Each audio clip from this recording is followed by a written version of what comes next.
Well, it is that wonderful time of year where we dive into Christmas movies, and now it's time to dive into a classic, How the Grinch Stole Christmas. And no, not the Jim Carrey one.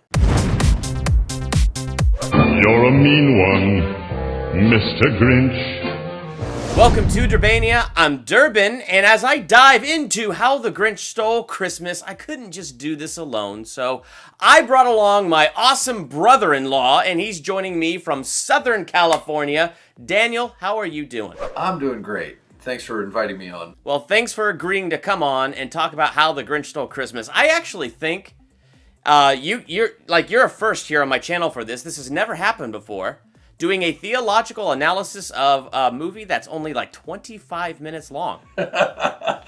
It was bound to happen eventually. It was bound to happen eventually. Yes, I suppose it was bound to happen eventually, but this is a Durbania first, a theological analysis of a 25-minute movie, the classic cartoon, How the Grinch Stole Christmas. What's fun about The Grinch is, though it's only 25 minutes long, I think it is rich with all kinds of material to dig deep into. And that's the brilliance, I think, of Dr. Seuss, taking something so short and so small and packing it with so much. So, Daniel, kick us off. When you watch How the Grinch Stole Christmas, what are some things that you see just beneath the skin? Okay, so at a quick glance at How the Grinch Stole Christmas, you've got several things in play. First, you've got the Grinch, who is obviously not happy with Christmas. And then you have the Who's, which obviously they're excited about Christmas. And you've got the Who's really excited, and their excitement just bubbles over and irritates the Grinch, who just can't handle this noise. Noise, noise, noise, noise. And so, of course, there is this kind of a Dickensian setup, right? Like Charles Dickens with Scrooge and the whole bah humbug and everybody excited about it. So it's almost like a Dickens setup. But then the Grinch goes a step further than Scrooge in that he just wants to stop Christmas from coming altogether. And so he's, I've got to stop Christmas from coming. And so you've got this kind of setup where it's almost a prophecy of what's going to come into the modern world, where you've got people who just don't want to talk about Christmas anymore. They don't want to celebrate it. They don't want to use the words. It's just no more Christmas. What's interesting to me is that the problem that the Grinch actually suffers from, that's revealed in the movie, is not that he doesn't like Christmas, but that he doesn't understand it. He doesn't understand the purpose of it. He doesn't understand what it's about. And because he doesn't understand what it's about, he's missing the true meaning of Christmas. But once it comes in, all of a sudden, the world changes. Not only the world, but the Grinch in the world changes. So it's a whole different ball game at that juncture. As he's sitting there trying to save the sleigh, it says the true meaning of Christmas comes through, and he finds the strength of 10 Grinches plus 2. So he's kind of convicted, and then it's almost a salvation story in a very real way, in that he is kind of weak, kind of sickly, kind of can't really do anything. And then as soon as he understands the real meaning of Christmas, what it's really all about, then he has strength. Then he can do these superhuman feats. It really does feel on a theological level like Dr. Seuss is saying, look, you got to come to Christ. You got to come to the Christ of Christmas. And at that point, you're going to be able to do the things that you couldn't do before. And you're going to understand why people are so ecstatic about this holiday. Yeah, that's really good. I like that. That is so deep, and it's so true when you're watching that, too, because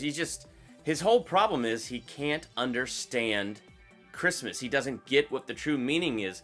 And really, I noticed as I was watching it, what he sees with the Who's is the fruit. And the fruit is the gifts and the giving and the singing. So, that's the fruit, but that's not the root. And so what he's not seeing is the root, what's underneath, what's the whole heart of this, and he can't comprehend it. But because all he sees is the fruit of it, he just thinks it's this super shallow gift-giving thing, and everything about it utterly irritates him. And it takes until the end of this movie when nobody has any gifts and they're still singing. It's like, there's more to it than that. And that, I was watching and I thought, that's such a good read on that. Yeah, it's when you strip away the materialism and the joy of the holiday is still left that he starts to understand.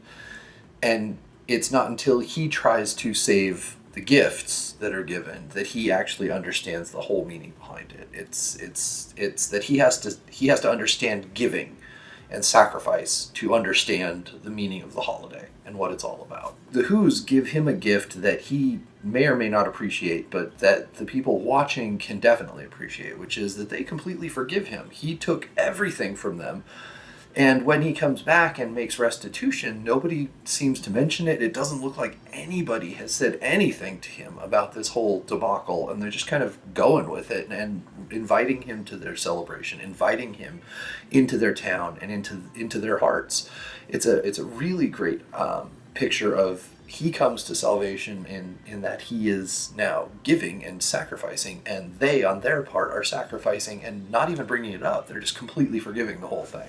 Oh yeah, they even let him carve the roast beast, which was pretty awesome. They didn't just forgive him, they gave him a place of honor at the table, which is very interesting when you look at it that way. Yeah. Something else I thought was really interesting as I was watching it this time through, we know about the concept of his heart was way too small, then by the end of this movie it grows 3 times big, or however they rhymed it, but the whole idea is that his heart is super small in the beginning, and then his heart grows and gets bigger. The Grinch was resisting joy. Like, at all cost, he was against joy. This cartoon doesn't really give us his backstory, but we just see that for whatever reason, he is resisting joy at almost all cost. But misery loves company.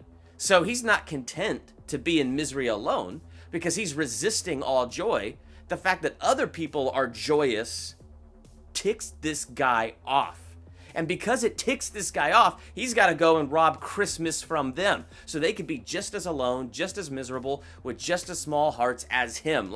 Just misery wants to hold joy for ransom and be like, until I'm happy, you cannot be happy. Happiness must be on my terms. And that's kind of where he is. And then at the end of this movie, no matter how much he stole, no matter how much in his own mind he did everything he needed to do and he did it correctly to rob them of their joy, joy still came.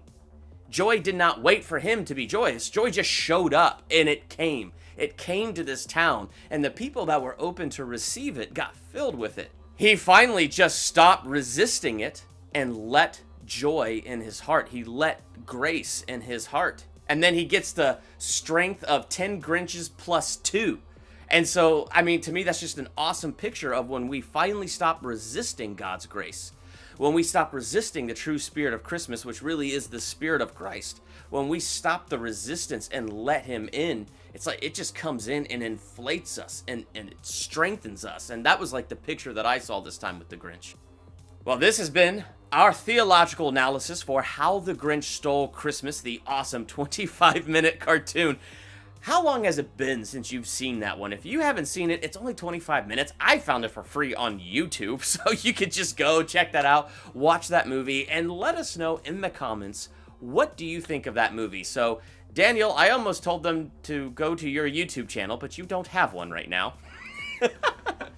No, I don't.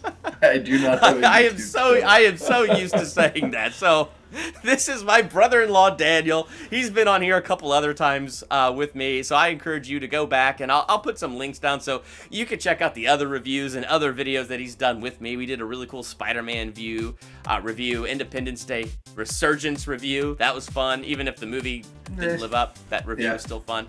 Yeah. So he's been on here, and he's no stranger to Durbania, and he will be back. So thank you, Daniel, for coming on. Thanks for having me. All right. Well, hit that subscribe button to become a Durbanian and hit the bell next to that button. And thank you so much for checking out Durbania.